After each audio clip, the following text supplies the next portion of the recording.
नमस्कार, हमारे खास कार्यक्रम द वीक ऑफ शो में आप सभी का स्वागत है। मैं प्रशंसा हाजिर हूं इस हफ्ते के सारे सियासी ड्रामों की फिल्म लेकर। तो देर किस बात की, रंगमंच से पर्दा हटाते हैं और दिखाते हैं आपको इस हफ्ते की सारी सियासी हलचलें।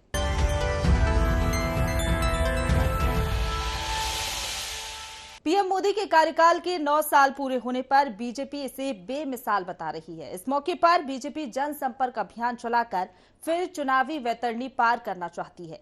कोशिश है ज्यादा से ज्यादा लोगों तक पहुंचकर मोदी और शिवराज सरकार की उपलब्धियां बताना। इधर कांग्रेस बीजेपी के विकास के दावों को नकार रही है। देखिए रिपोर्ट। पीएम मोदी के कार्यकाल के 9 साल पूरे हो गए हैं। सरकार और भाजपा इस कार्यकाल को ऐतिहासिक बताने में जुटी है। पूरे देश के बड़े बड़े शहरों में इसको लेकर कार्यक्रम भी आयोजित किए गए हैं। इसको लेकर बीजेपी का कहना है कि जितना विकास इन 9 सालों में हुआ, इससे पहले कभी नहीं हुआ। इन 9 सालों में गति के साथ प्रगति हुई है। कहने का आशय है कि पहले किसी भी प्रोजेक्ट को पूरा होने में सालों खप जाते थे, लेकिन अब ऐसा नहीं है। पीएम नरेंद्र मोदी के नेतृत्व में देश हर सेक्टर में तेजी के साथ आगे बढ़ा है। इसके साथ ही बीजेपी कांग्रेस पर भी सवाल खड़े कर रही है। पार्टी के नेता पहले की सरकारों और मोदी सरकार के बीच का अंतर बता रहे हैं। सीएम शिवराज ने कहा कि मोदी सरकार में एमपी विकास में तेजी के साथ आगे बढ़ा है। वहीं गृह एवं जेल मंत्री डॉक्टर नरोत्तम मिश्रा का कहना है कि 9 साल पहले देश कराह रहा था, पीएम मोदी ने विकास का मुद्दा बनाया है।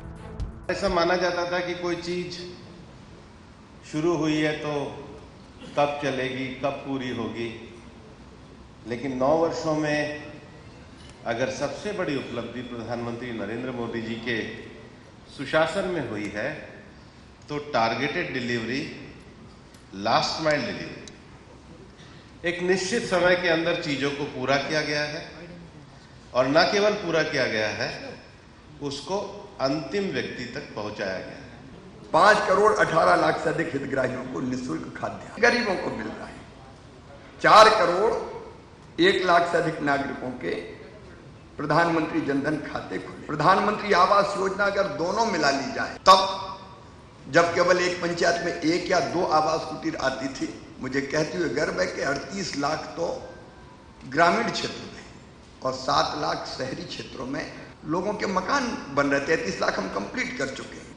कोई सोचता था कि गांव में भी हर घर में पीने का पानी नल से लाने का अभियान शुरू होगा। 57 लाख लोगों को मध्य प्रदेश में ही हम नए नल कनेक्शन दे चुके हैं।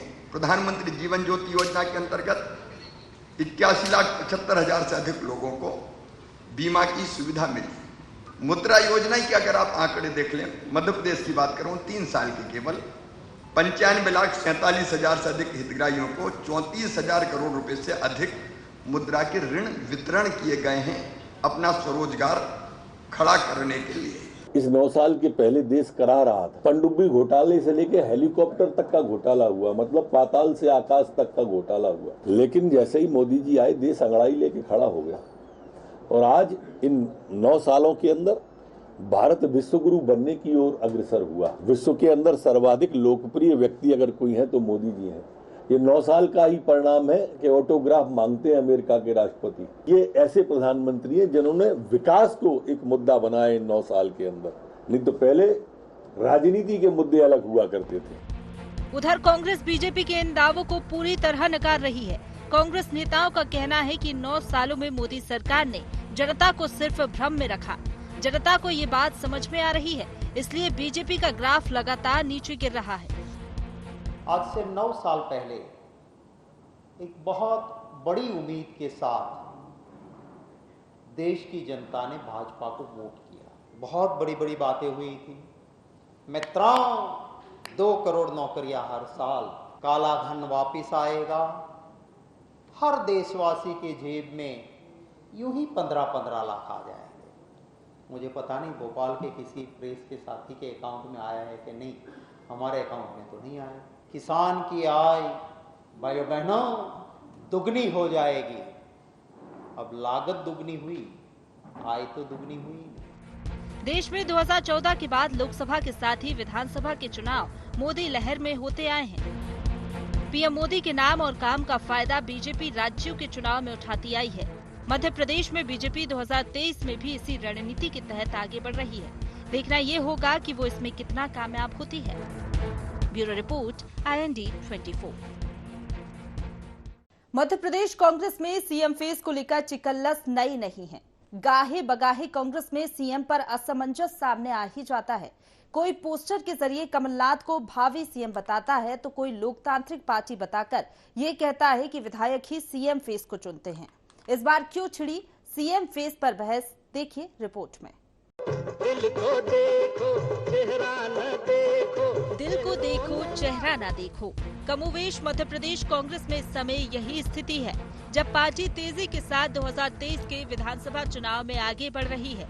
ऐसे में चेहरे को लेकर चर्चा लगातार गर्म है। कभी पोस्टर के जरिए कमलनाथ को भावी सीएम बताया जाता है तो कभी चुनाव के बाद चेहरा तय होने की बात होती है। दिल्ली में हुई कांग्रेस की बड़ी बैठक के बाद राहुल गांधी ने एक बार फिर चेहरे को लेकर बात साफ कर दी है कि चेहरा नहीं 150 सीट देखो। सीएम का चेहरा क्या कमलनाथ होंगे मध्य प्रदेश में? भैया 150 सीटें आने वाली है। हमारा इंटरनल असेसमेंट है कि हमें MP में 150 मिलने जा रही है। कांग्रेस मध्य प्रदेश में 150 से ज्यादा सीटें जीतने का दावा तो कर रही है, लेकिन सरकार बनी तो सीएम कौन होगा इस पर असमंजस है। वजह है कमलनाथ तो खुद को भावी सीएम मानकर चल रहे हैं।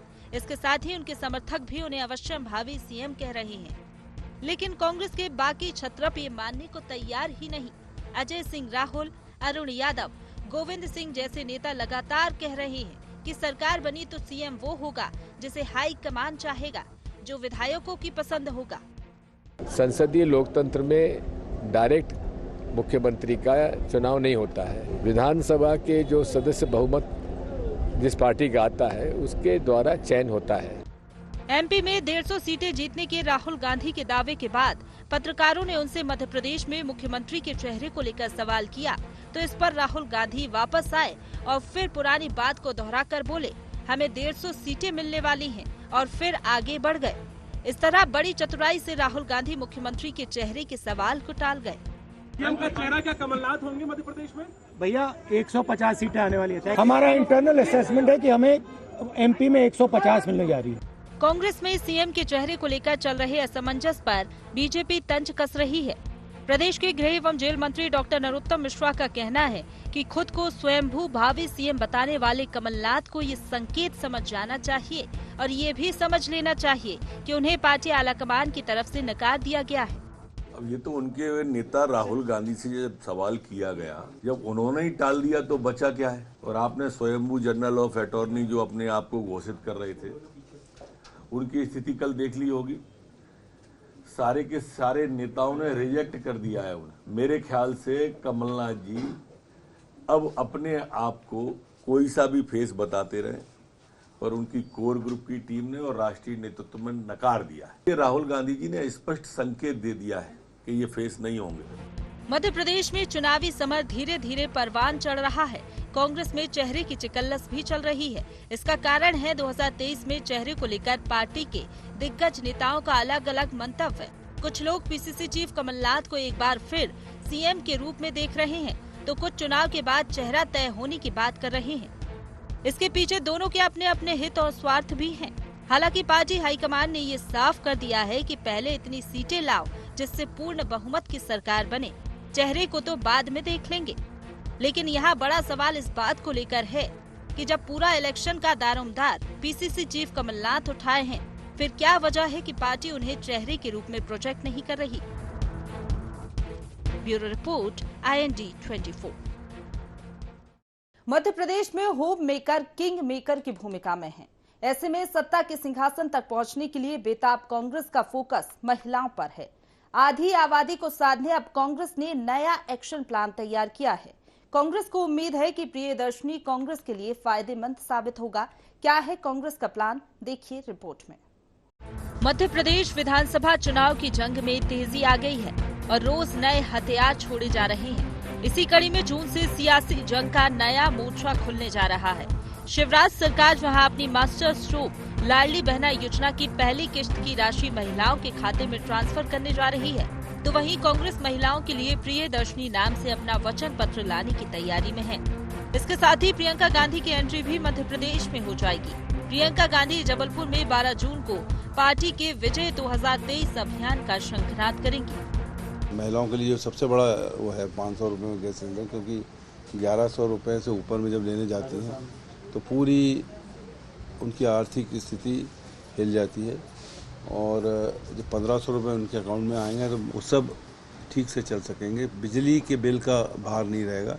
ये अपने आप में वो है। इसमें कोई चीज़ और हो सकता है, जो वचन पत्र समिति है वो ऐड कराए कमलनाथ जी, कोई और भी वहाँ चीज़ें आ सकती हैं, लेकिन उनका आना, क्योंकि उन्होंने हिमाचल प्रदेश और कर्नाटक में सिद्ध कर दिया है कि लोगों की लाइकिंग प्रियंका गांधी के लिए है। 2023 के लिए मध्य प्रदेश में बीजेपी और कांग्रेस दोनों का महिलाओं पर फोकस है। बीजेपी जहां लाडली बहना योजना को मास्टर स्ट्रोक मानकर चल रही है, तो वहीं कांग्रेस ने इसके जवाब में नारी सम्मान योजना की लॉन्चिंग के साथ ही महिलाओं के लिए अलग वचन पत्र का प्रारूप तैयार कर लिया है। वचन पत्र समिति की मोहर लगने के बाद इसे प्रियदर्शनी नाम दिया गया है। इस वचन पत्र के बहाने कांग्रेस महिला वोटर्स को साधने की कोशिश करेगी। साथ ही प्रियदर्शनी नाम से इंदिरा गांधी की यादों को भी ताज़ा किया जाएगा। हालांकि बीजेपी का दावा है कि इससे कांग्रेस को कोई फायदा नहीं मिलने वाला। राजस्थान में चुनाव से पूर्व में प्रियदर्शनी इंदिरा योजना के तहत स्कूटी देने की बात हुई थी मेधावी छात्राओं को। कितनी छात्राओं को दी, कितने छात्राओं को उसके तहत 1 लाख रुपए की राशि मिली, कम से कम कांग्रेस पार्टी एक बार ये बता दे। और प्रियंका गांधी ऐसा हल्ला मचाए हुए कांग्रेस, जैसे पता नहीं बूथ से लेकर वार्ड से लेकर कुछ परिश्रम करके यहाँ तक पहुंची हो।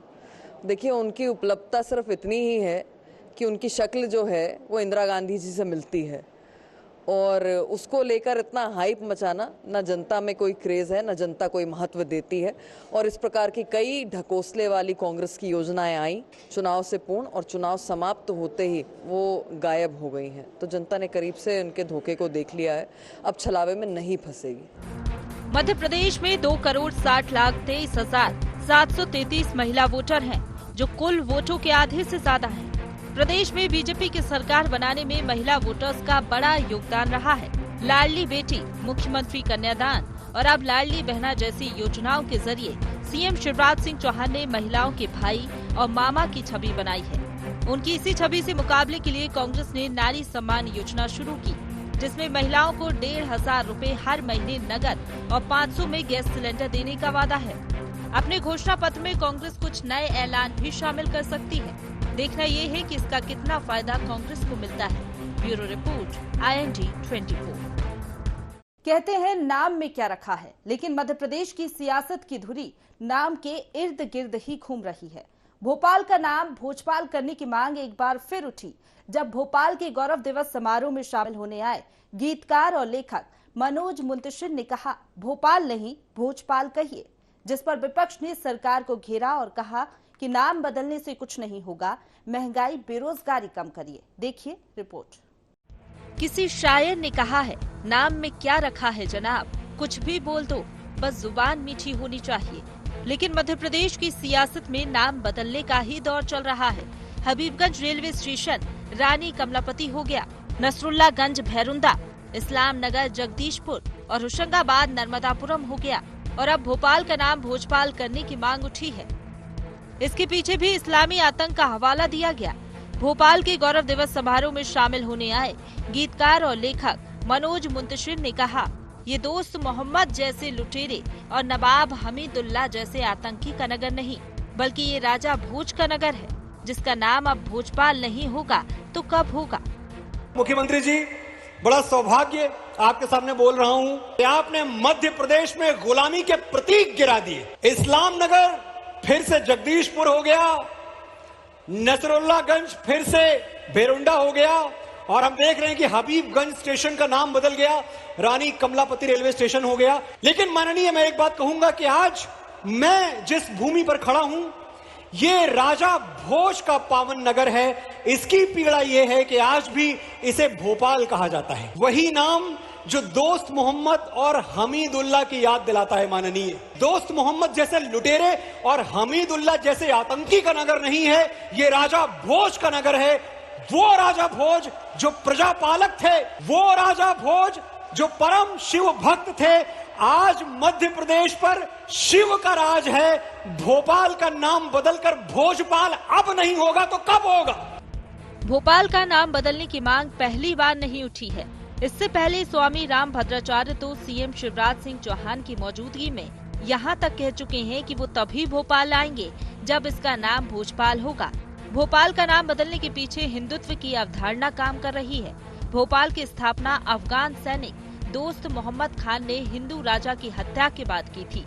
यही नहीं, आजादी के बाद भोपाल के नवाब हमीदुल्लाह इसे पाकिस्तान में मिलाना चाहते थे। इसी आधार पर तमाम हिंदूवादी संगठन भोपाल के नाम परिवर्तन को जायज करार दे रहे हैं, तो वहीं कांग्रेस इसे चुनावी प्रोपेगेंडा और जनता के मुद्दों से ध्यान भटकाने की कोशिश करार दे रही है। पहले भी प्रस्ताव आया था, पर उस समय की कांग्रेस की सरकार ने इसको रिजेक्ट कर दिया था। मैंने ही ये प्रस्ताव सबसे पहले रखा था कि भोपाल का नाम भोजपाल किया जाए, पर कांग्रेस की सरकार ने उसको रिजेक्ट कर दिया था। अब आगे देखिए सब ठीक होगा। मुंतशिर गीतकार लेखन और गीत का काम करें, जिस तरह से नाम बदलने की बीजेपी की पॉलिटिक्स भटकाने वाली जो है उसमें ना आए, और बात करें कि महंगाई क्यों है, बात करें कि 12-15 लाख सबके अकाउंट में क्यों नहीं आए, अच्छे दिन क्यों नहीं आए, इन पे चर्चा करें। 2 करोड़ लोगों को रोजगार क्यों नहीं मिल पाए, इस पे मैं समझता हूँ लिखेंगे और गीत बनाएंगे तो ज्यादा अच्छा है। मध्य प्रदेश में विकास और सुशासन के साथ हिंदुत्व एक बड़ा चुनावी मुद्दा है। शहरों और ऐतिहासिक स्थलों के नाम के पीछे शायद यही अवधारणा काम कर रही है। अब देखना ये है कि इसका कोई फायदा मिलता है या नहीं, और कई शहरों के नाम बदलने वाली शिवराज सरकार भोपाल के नामकरण पर क्या फैसला लेती है। Bureau report, IND 24। चुनावी साल में कांग्रेस ने धर्म ध्वजा हाथों में थाम ली है। छत्तीसगढ़ में भूपेश सरकार के राष्ट्रीय रामायण महोत्सव पर भी सियासत भरपूर देखने को मिली। दरअसल इस महोत्सव के मंच को अरण्य कांड की तरह सजाने को लेकर सियासी महाभारत शुरू हुई। विपक्ष ने तो कांग्रेस की तुलना राक्षसों से कर दी। देखिए रिपोर्ट। छत्तीसगढ़ में पहली बार राष्ट्रीय रामायण महोत्सव होने जा रहा है। गुरुवार से शुरू होने वाले इस महोत्सव के मंच को अरण्य कांड की तर्ज पर सजाया गया है। महोत्सव में 12 राज्यों समेत विदेशी मानस मंडली भी हिस्सा लेंगी। सूबे की भूपेश सरकार इस आयोजन को लेकर उत्साहित है, तो वहीं ये महोत्सव सियासत का केंद्र बन गया है। इस बार सियासत मंच को अरण्य कांड की तर्ज पर सजाने को लेकर है। पूर्व मंत्री अजय चंद्राकर ने कांग्रेस को राक्षस बताते हुए कहा कि विधानसभा चुनाव में कांग्रेस का वध सुनिश्चित है। रामायण को बार बार ये बोल रहे हैं कि अरण्य कांड पर आधारित होगा। आप लोगों ने मेरा भाषण सुना होगा, तो विधानसभा में मैंने कहा था कि अरण्य कांड के 4 पंक्तियां लिख देते करके। तो अरण्य कांड में 2 घटनाएं, एक तो भगवान ने उसमें नवधा भक्ति कही छत्तीसगढ़ की भूमि में, लेकिन मारीच, सुबाहु, त्रिसरा, कबंद, विराध जैसे राक्षसों का वध भी हुआ है, और उसकी 14,000 सेना भी मरी है छत्तीसगढ़ की धरती पे। तो ये जो कांग्रेसी हैं वो राक्षस हैं। अरण्य कांड पूरा पढ़े नहीं है, इसमें उनका वध सुनिश्चित है। इस चुनाव में मैं जिन राक्षसों का नाम बताया उसी राक्षस के बरोबर हैं, उनका वध निश्चित है और उनकी पूरी 14,000 सेना मारी जाएगी। विपक्ष वार करे और सत्ता पक्ष कैसे चुप रह सकता है। सत्ता पक्ष कांग्रेस ने भी पलटवार किया। कांग्रेस ने कहा कि अजय चंद्राकर RSS और भाजपा के संस्कारों में पले बढ़े हैं, इसलिए उन्हें अरण्य कांड में राक्षसों का गुणगान नजर आ रहा है। कांग्रेस ने पूर्व मंत्री अजय चंद्राकर को मानसिक रूप से विक्षिप्त करार दिया। देखिए, अजय चंद्राकर मानसिक रूप से विक्षिप्त हो चुके हैं और वे राक्षसी प्रवृत्ति के संस्कार में पले बढ़े भी हैं। भारतीय जनता पार्टी RSS के संस्कार राक्षसी प्रवृत्ति के हैं, तो उन्हें अरण्य कांड में पूरे राक्षसों के ही गुणगान नजर आ रहे हैं, जबकि अरण्य कांड तो रामचरितमानस का सबसे पावन कांड है। अरण्य कांड में ही माता सती अनुसुईया ने माता शिक्षा को पत्नी धर्म का और स्त्री धर्म की शिक्षा दी है। तो ऐसे में तो भारतीय जनता पार्टी के नेता अजय चंद्राकर जैसे लोग उस भाव को उससे नहीं समझ सकते, क्योंकि उनके अंदर की राक्षसी वृत्ति है। उनको तकलीफ हो रही है कि भूपेश बघेल काम काज क्यों कर रहे हैं। ये पीड़ा है भारतीय जनता पार्टी के नेता की, यही उनकी राक्षसी वृत्ति। छत्तीसगढ़ में राम के नाम पर पार्टियों के बीच सियासत कोई बड़ी बात नहीं है। बीजेपी और कांग्रेस दोनों ही राम को तेरे और मेरे तराजू में सदैव तौलते नजर आए हैं। लेकिन अब ये देखने वाली बात तो होगी कि राष्ट्रीय रामायण महोत्सव पर चल रही सियासी महाभारत में जीत आखिर किसकी होती है। रायपुर से IND 24 के लिए ब्यूरो चीफ निधि प्रसाद की रिपोर्ट।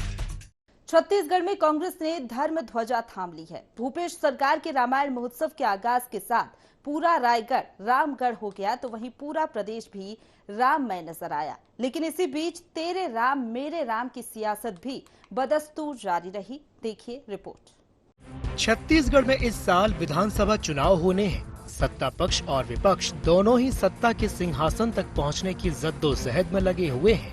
अपने सियासी उद्देश्य को पूरा करने के लिए जहां बीजेपी राम नाम का सहारा ले रही है, तो वहीं अब कांग्रेस भी बीजेपी की राह पर चलते हुए राम नाम के सहारे सियासी नैया पार करना चाहती है।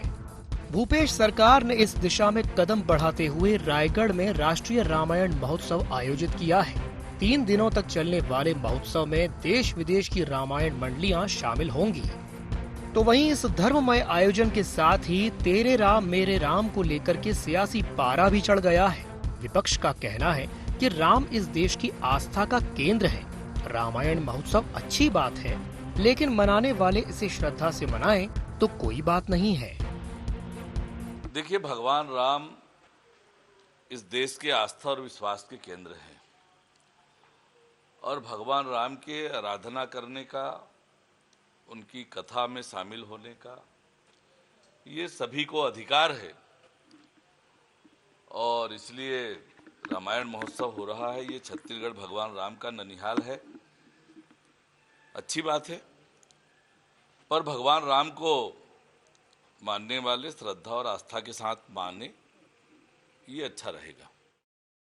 तो वहीं कांग्रेस भी भाजपा पर निशाना साध रही है। सूबे के मुखिया सीएम भूपेश बघेल का कहना है कि भाजपा असुरक्षित महसूस करती है। भाजपा केवल चुनाव के समय और वोट के लिए श्री राम को याद करती है। सीएम भूपेश ने कहा कि मोदी से पहले महात्मा गांधी कांग्रेस नेता हुए। उन्होंने प्राण त्यागने के समय हे राम कहा था। वो असुरक्षित महसूस कर रहे हैं क्योंकि राम तो आदि और अंत दोनों हैं। छत्तीसगढ़ से उनका विशिष्ट नाता है। वो कौशल्या के राम हैं, वो सदरी के राम हैं, वो हमारे भांचा राम हैं।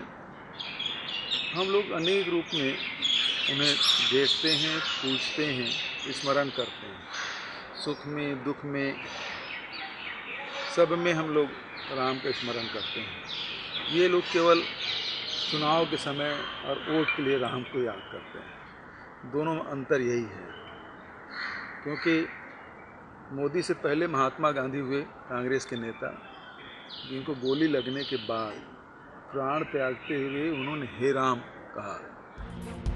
भूपेश सरकार राम भक्ति में डूबी है। चहुं ओर माहौल धर्ममय हो गया है। सूबे की फिजा में राम नाम की गूंज सुनाई दे रही है। इसके साथ ही तेरे राम मेरे राम की सियासत भी उफान पर है। अब देखना दिलचस्प होगा कि चुनावी साल में श्री राम किसका बेड़ा पार करते हैं। रायपुर से IND 24 के लिए ब्यूरो चीफ निधि प्रसाद की रिपोर्ट। चुनावी साल में छत्तीसगढ़ का सियासी पारा चढ़ा हुआ है। सत्ता पक्ष और विपक्ष दोनों ही बस्तर पर फोकस कर रहे हैं। दोनों दलों के लिए बस्तर सत्ता की धुरी बन गया है। देखिए रिपोर्ट। छत्तीसगढ़ में इस साल के अंत में विधानसभा चुनाव होने हैं। कांग्रेस और बीजेपी दोनों ही सत्ता के सिंहासन तक पहुंचने की जद्दोजहद में लगी हैं। इसके लिए बस्तर पर विशेष फोकस किया जा रहा है। दोनों ही दलों की सत्ता तक पहुंचने का रास्ता बस्तर से होकर गुजरता दिख रहा है। यही वजह है कि कांग्रेस ने बस्तर में कार्यकर्ता सम्मेलन का आयोजन किया। वहीं बस्तर को सत्ता की धुरी मानकर बैठी बीजेपी कांग्रेस पर निशाना साध रही। बीजेपी का कहना है कि बस्तर के सभी संभागों में कांग्रेस की हालत खराब है, इसलिए ये सम्मेलन किया जा रहा है। कांग्रेस लोगों से झूठ बोलने की रणनीति सम्मेलन के जरिए बना रही है, जिसका कांग्रेस को कोई फायदा नहीं मिलने वाला। भारतीय जनता पार्टी तो हमेशा जो अंतिम छोर में रहने वाले उनकी हमेशा चिंता की है और हमारा मैनिफेस्टो में ही है। लेकिन कांग्रेस पार्टी पहली बार ऐसा हो रहा है कि आगामी चुनाव को देखते हुए वो संभाग स्तर के सम्मेलन कर रही है। ये पूरी तरीके से राजनीतिक है और इससे वहाँ के लोगों को कोई फायदा नहीं होने वाला है। और कांग्रेस समझ चुकी है कि बस्तर, सरगुजा और पूरे छत्तीसगढ़ में उनकी स्थिति बहुत ही नाजुक है, खराब है, और उसके चलते वो बस्तर और सभी संभागों में उस संभागीय सम्मेलन कर रही है। जबकि कांग्रेस सम्मेलन को संगठन की एक प्रक्रिया बता रही है। पार्टी का कहना है कि संभागीय सम्मेलन के बाद सभी विधानसभा में संकल्प शिविर का आयोजन किया जाएगा। इसके साथ ही कांग्रेस ने बीजेपी के आरोपों पर पलटवार करते हुए तंज कसा।